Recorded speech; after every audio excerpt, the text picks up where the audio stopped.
یا رسول اللہ وہ کیا ہے؟ فرمایا دنیا سے پیار ہو جائے گا، مرنے کو دل نہیں کرے گا، دنیا سے اور مرنے کو۔ اس وقت سمجھ لینا کافر تم پہ حاوی ہے۔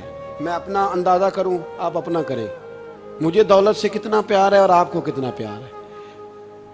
جھانک کے سنیں یہ لفظ رسول پاک کے صلی اللہ علیہ، حضور نے فرمایا جب تجھے دنیا سے پیار ہو جائے، دولت سے پیار ہو جائے، اقتدار سے پیار ہو جائے، اور جب تجھے موت بری لگنے لگے، تیرا مرنے کو دل نہ کرے، پھر کافر تیرے اوپر چڑھ آئے گا۔ حضرت عمر شہید، حضرت عثمان، جناب علی، امام حسن، امام حسین، علی اکبر، علی اصغر، حضرت عباس، حضرت سعد بن معاذ، حضرت امیر حمزہ، مصعب بن عمیر۔ میرے محبوب نے تو لسٹ بنائی شہیدوں کی، لسٹ بنائی شہیدوں کی۔ شہادت سے پیار کیا رسول اللہ صلی اللہ علیہ وسلم کے غلاموں نے، پیار کیا شہادت سے، اسی لیے تو کافر اٹھ نہیں سکا کہ شہادت سے۔ حضرت سعد بن معاذ رضی اللہ تعالیٰ عنہ کو زخم لگ گیا، جنگ سے زندہ آ گئے لیکن زخم ہے، رو کے کہنے لگے محبوبہ سارے شہید ہو گئے، میں ایسے ہی رہ گیا۔ حضور نے فرمایا نہیں، رب تجھے بھی شہادت کی موت ہی عطا فرمائے گا۔ اسی زخم میں پردہ ہو گیا۔ میرے بھائی حضرت عمر بن جموح رضی اللہ تعالیٰ عنہ 4 بیٹے لے کے احد کے میدان میں آئے، کہا محبوبہ میرے 4 ہی تھے، میں سارے لے آیا ہوں، سارے ہی قبول ہیں؟ اور میں ٹھیک ہے۔ پھر خود بھی زرہ پہن لی، ایک ٹانگ سے لنگڑے تھے، ٹانگ چھوٹی تھی۔ حضور نے فرمایا تو نے کیوں لباس پہن لیا ہے؟ کہا حضور میں نے بھی تو جہاد پہ جانا ہے نا۔ تو حضور نے فرمایا تیرے 4 بیٹے جو جا رہے ہیں۔ تو کہا یا رسول اللہ کیا لنگڑے جنت میں نہیں جا سکتے؟ حضور لنگڑے اللہ کو قبول نہیں، میں نہیں جا سکتا۔ تو میرے نبی پاک صلی اللہ علیہ وسلم نے فرمایا نہیں، جنت تو تیرا انتظار کر رہی ہے۔ کہا حضور پھر میں بھی جاؤں گا، بچے جائیں گے تو میں بھی جاؤں گا۔ میرے بھائی مرنے کو دل ہی نہیں مسلمان۔ میرے نبی پاک صلی اللہ علیہ وسلم نے فرمایا جس کے دل میں کبھی شہادت کی آرزو پیدا نہیں ہوئی، اس کے سینے میں دھڑکنے والا دل مومن کا ہے ہی نہیں، وہ تو منافق ہے۔ جو کبھی دین کے رستے میں شہید ہونے کو، میرے بھائیوں دین کو بڑی ضرورت ہے، بڑی ضرورت ہے، بڑی۔ اے خاصائے خاصان رسول وقت دعا ہے، امت پہ تیری آ کے عجب وقت پڑا ہے۔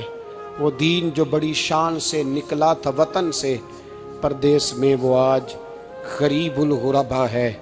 فریاد ہے اے کشتی امت کے نگہباں، بیڑا یہ تباہی کے قریب آن لگا ہے۔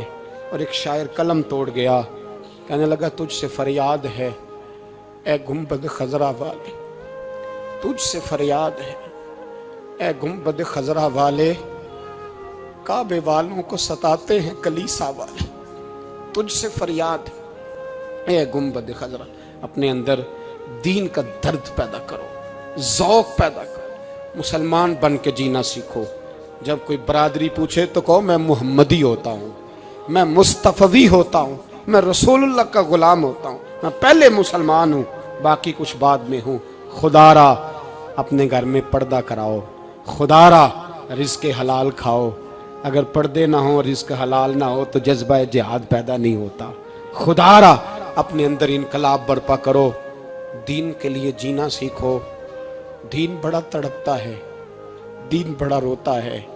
رسول اللہ آج تجارت کرنے والے ملتے ہیں، آج سیاست کرنے والے ملتے ہیں، دین والے نہیں ملتے، دین کے درد والے نہیں ملتے۔ اپیل ہے آپ سے، آج رات 2 نفل پڑھ کے اور کچھ نہ ہو سکے تو مسلمانوں کے لیے دعا ضرور کر دینا، ان کے لیے دعا ضرور کر دینا۔ اپنے آپ کو بیدار کرو، بیدار کرو۔ بھئی ہم تو آج تک اس لیے ڈر رہے ہیں کہ ہمارا چہرہ ہی نبی پاک جیسا نہیں بن سکا، تو داڑھی رکھنے میں بھی ہم ڈرتے ہیں، نمازی بننے، مسجد آباد کرنے میں، مسلمان کہلانے میں ابھی تک خوف ہے۔ تو بتلاؤ نا اس سے آگے بات کب چلے گی؟ جہاد کی بات تو بڑی آگے جا کے ہے۔ بدل جاؤ، رسول اللہ کا غلام بن کے جینا سیکھو، نبی پاک صلی اللہ علیہ وسلم کی غلامی کا پٹا اپنے گلے میں ڈالو۔ یہی امام حسین کی سوچ ہے، یہی امام علی مقام کا پیغام ہے، اس کو کبھی فراموش نہ کرنا۔ امام حسین ہمیں بتا گئے سارا کچھ لٹ جائے پر دین کے اندر کوئی نقص واقعہ نہ ہونے پائے. کوئی شرابی، کوئی بے ایمان، کوئی لٹیرا کبھی اس کے سپورٹر نہ بننا. ہمیشہ وہ کسی شاعر نے کہا تھا ہم سے نہ رقم ہوں گے قصیدے یزید کے. کسی نے کہا کسی ظالم نے میری سپورٹ کر، میری بات کر، تو اس نے کہا ہم سے نہ رقم ہوں گے قصیدے یزید کے، کیونکہ ہم لوگ تو حسین کے سیرت نگار ہیں. ہم لوگ تو حسین کے سیرت نگار ہیں. یہ محرم کے جو دن ہے یہ انقلاب کے دن ہے، رونے پیٹنے کے نہیں، انقلاب کے دن، جذبوں کی بیداری کے دن، ظلم کی آنکھوں میں آنکھیں ڈالنے کا جذبہ پیدا کرنے کے دن. اس کو اسی رنگ میں لو. اے خالق کائنات، اپنے محبوب کی امت پہ رحم فرما.